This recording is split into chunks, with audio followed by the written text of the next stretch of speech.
വൈക്കം ഉദയനാപുരത്ത് ക്ഷീരകർഷകന്റെ ഫാമിലെ 4 പശുക്കൾ ചത്തു. മരണകാരണം വ്യക്തമല്ല. ഇന്നു പുലർച്ചെ 1 മണിയോടെയാണ് വയർ വീർത്ത് കാലിട്ടടിച്ച പശുക്കളുടെ ശബ്ദം കേട്ട് വീട്ടുകാർ നോക്കിയത്. തുടർന്ന് മൃഗസംരക്ഷണ വകുപ്പിന്റെ ഹെൽപ്പ് നമ്പറിൽ വിളിച്ചെങ്കിലും 12 മണിവരെയാണ് സേവനമെന്ന് പറഞ്ഞതിനാൽ ചികിത്സ യഥാസമയത്ത് ലഭ്യമാക്കാനായില്ലെന്നാണ് പരാതി. തുടർന്ന് സുഹൃത്തു മുഖേന തലയോലപ്പറമ്പിലെ വെറ്റിനറി ഡോക്ടർ ടെസി മോളെ എത്തിച്ച് ചികിത്സ നടത്തിയെങ്കിലും അസുഖ ലക്ഷണങ്ങൾ കാണിച്ച 5 പശുക്കളിൽ 4 എണ്ണം ചാകുകയായിരുന്നു. ഉദയനാപുരം 10-ാം വാർഡിൽ കാര്യവേലിൽ വിപിൻ ഗോപാലിന്റെ പശുക്കളാണ് ചത്തത്.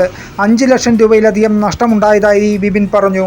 എൻ്റെ 4 പശുക്കൾ 1 മണിയോട് കൂടിയിട്ട് ഡെത്തായൊക്കെ ചെയ്ത്. അത് നമുക്കാണെങ്കിൽ വിളിച്ചു കഴിഞ്ഞാൽ ഡോക്ടർമാരൊന്നും നിലവിൽ ഇപ്പം ഇല്ല. അത് കാരണം നമുക്ക് ഡോക്ടർമാരുടെ സേവനം കിട്ടാതെ നമ്മുടെ 4 പശുക്കളാണ് ഡെത്തായത്. ഇതാണ് നമ്മൾ ഭക്ഷണം കൊടുത്തതിന് അതൊന്ന് ഗ്യാസ് അടിച്ചാണെന്നാണ് പറഞ്ഞത്. അത് നമ്മുടെ പശുവിൻ്റെ പോസ്റ്റ്മോർട്ടം ചെയ്തിട്ടുണ്ട്. അപ്പോൾ അതിൻ്റെ റിസൾട്ട് അടുത്ത ദിവസമായിരുന്നു. നമുക്ക് 5 ലക്ഷം രൂപ 6 ലക്ഷം രൂപ അടുത്ത് നമ്മളിപ്പോൾ പുതിയതായിട്ട് പശുവിനെ എടുത്തായിരുന്നു. അതുവരെ ഡെത്തായിരുന്നു. ദിവസേന 2 നേരമായി 25 ലിറ്റർ പാല് കിട്ടിയിരുന്ന 4 പശുക്കളാണ് ചത്തത്. രക്ഷപ്പെട്ട 1 എണ്ണം ചികിത്സയിലാണ്. പശുക്കളുടെ പോസ്റ്റ്മോർട്ടം നടത്തി മരണകാരണമറിയാൻ സാമ്പിൾ പരിശോധനയ്ക്ക് നൽകിയിരിക്കുകയാണ് മൃഗസംരക്ഷണ വകുപ്പ്.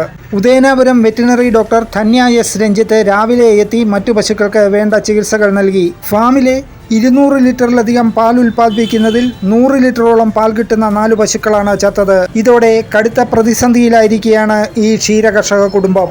രാത്രി 1 മണി കഴിഞ്ഞ് ഉടനെ ചികിത്സ ലഭ്യമാകാതെ വന്നതാണ് പശുക്കൾ ചാകാൻ കാരണമെന്നാണ് കുടുംബത്തിന്റെ പരാതി. ന്യൂസ് ടീം വൈക്കം വാർത്ത.